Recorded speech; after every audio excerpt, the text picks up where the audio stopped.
Let us start with one more important section, 142A, which is of a recent entry, of course, not by the Finance Act of 2010, but it is slightly a recent entry. This is very, very relevant for a discussion. For what reason? Because the insertion of this section is made with an intention to nullify the effect of one Supreme Court judgment. What is it? Generally what will happen? SSCs will go and fight their case till Supreme Court and will win in Supreme Court. Subsequently an amendment will come under the income tax law. Of course, if it comes with a retrospective effect, really it is a heinous crime in my opinion that the government is doing against the citizens of India. That is the reason why retrospective amendments are always criticized and discouraged. What is the point here? Estimate by valuation officer in certain cases is being dealt by 142A.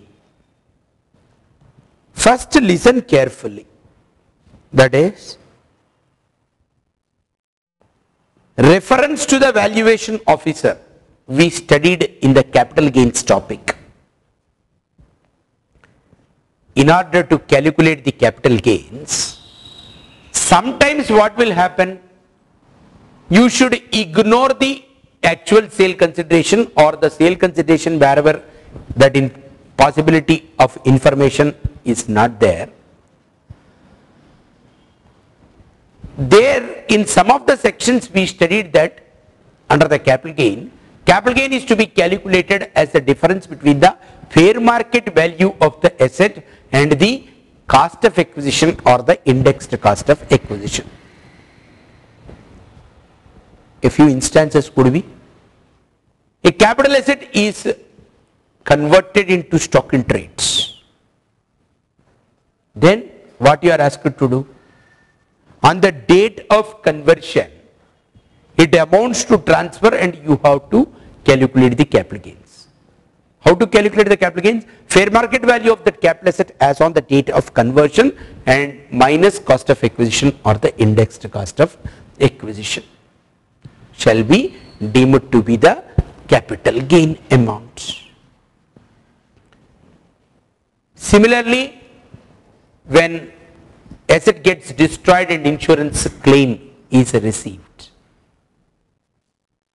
not in monetary terms but one more asset is given, there also calculation of the capital gains happens with fair market value of the new asset which is received from the insurance company minus cost of acquisition or the indexed cost of acquisition. Whenever company goes into liquidation and distributes the capital assets to the shareholders, it shall not give rise to what is it, any capital gains, because it shall not be regarded as a transfer. But subsequently when the SSC is going to transfer such capital asset,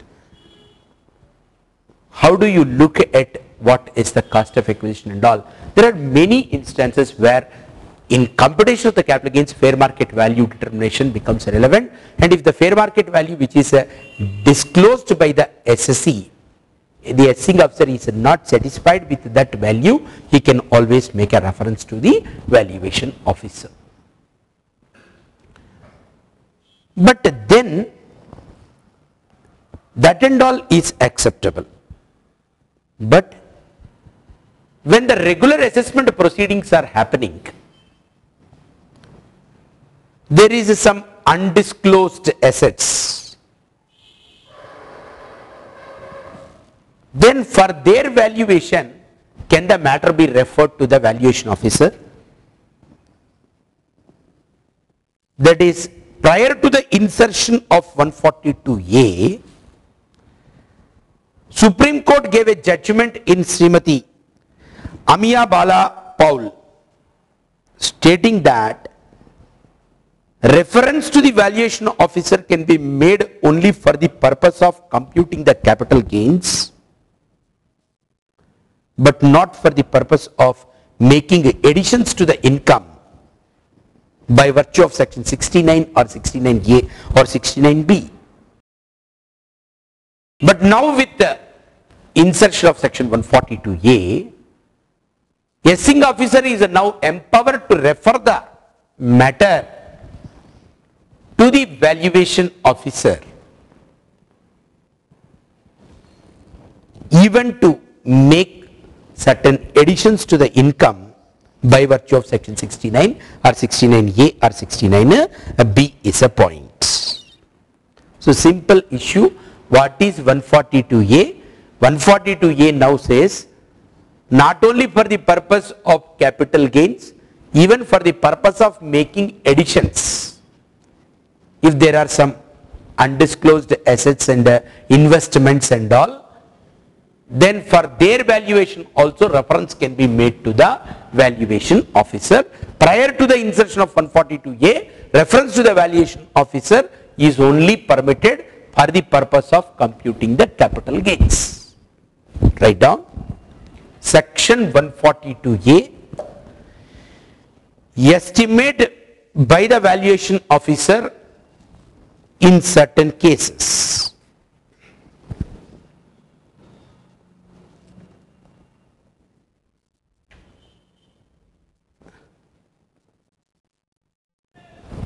That is, if the assessing officer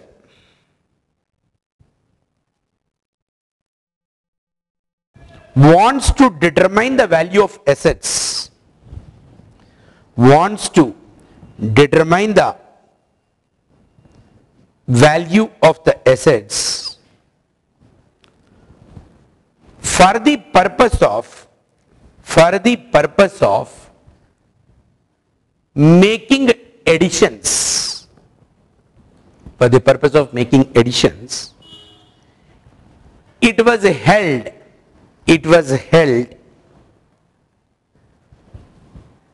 reference to the valuation officer can be made.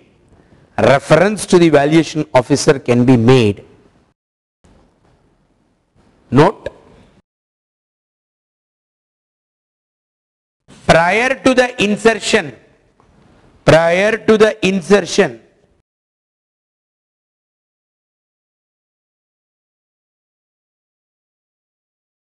of section 142A, reference is permitted, reference to the valuation officer is permitted only for the purpose of computing capital gains.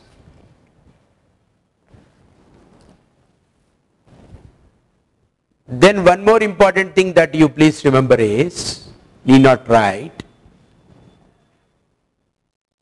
can SSE challenge the valuation officer's report? Can an appeal can be made? No, he can't appeal. But let us suppose assessing officer has taken the value which is given by the valuation officer in the valuation report and completed the assessment. Such assessment order passed by the assessing officer by taking the value given in the valuation report, the assessment order can be challenged, appealed, but not the valuation report can be challenged is the point. And like any other situation here also, what is it? Assessing officer, if he want to adopt the value given by the valuation officer, naturally SC must be informed, is the point, because principles of natural justice. Nothing prevents him from using that particular value. Only thing is, whenever we do something against SSE, better we follow the principles of natural justice. Otherwise, on the basis of that, tomorrow SC may challenge that assessment proceeding is a void ab initio bolke. in order to prevent such kind of thing, generally we follow this particular protocol. Then friends, with that we completed the travel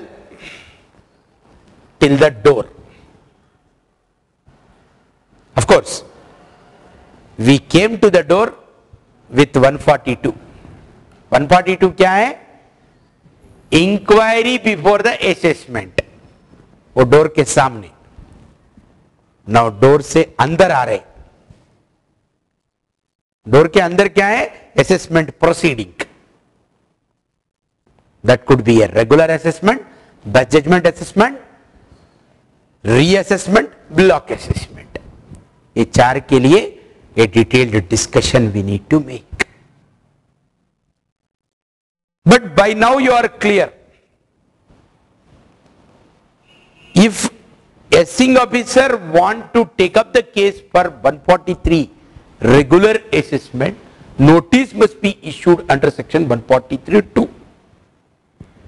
If the assessee wanted to take up the case for best judgment assessment, no notice but a show cause notice need to be given.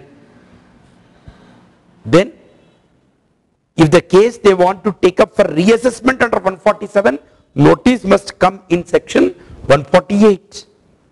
If they want to take up a block assessment, a notice must be given under section 153A. And as far as the returns are concerned, friends, now you came to know that returns are of two types: voluntary return and return in pursuance of a notice. What are all the voluntary return? 139(1), return to be filed before the due date. 139(1)A, 139(1)B, that is bulk returns, electronic filing of returns.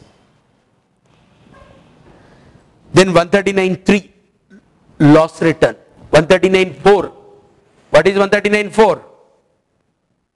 Belated return. 139(5), revised return. 139(4)A, return to be filed by the charitable religious institutions. 139(4)B, return to be filed by certain institutions which are enjoying the, what is it, 10 exemptions. And 139(4)C, 4D, 4C is political parties, 4D is the one university or colleges which are enjoying the 35, section 35 benefit. 139(5) deals with the revised return. These are the returns voluntarily need to be filed. Whereas, what are all the other returns? In pursuance of a notice. If you don't file your return before the due date prescribed under 139(1), then notice may be issued asking you to file the return under section 142(1). If your case they want to take up for reassessment under section 147, notice will be issued under section 148 asking you to again file the return. Try to understand. Your 143(2) notice is different, your 148 notice is different. 143(2) notice is only asking you to bring the books of accounts, some more details and all those things to take up the case for regular assessment under 143(3). Through 143(2) they will again not ask you to file an income tax return. Whereas for your case to be taken up for reassessment, a notice will be issued under section 148 asking the assessee to file the return of income. Similarly, when the search is carried out, a notice will be issued under section 153A asking the assessee to file the return. So, in pursuance of a notice under section 142(1), 148, 153A, you are filing the income tax returns. With that, I concluded before assessment proceeding gets commenced under 143(3),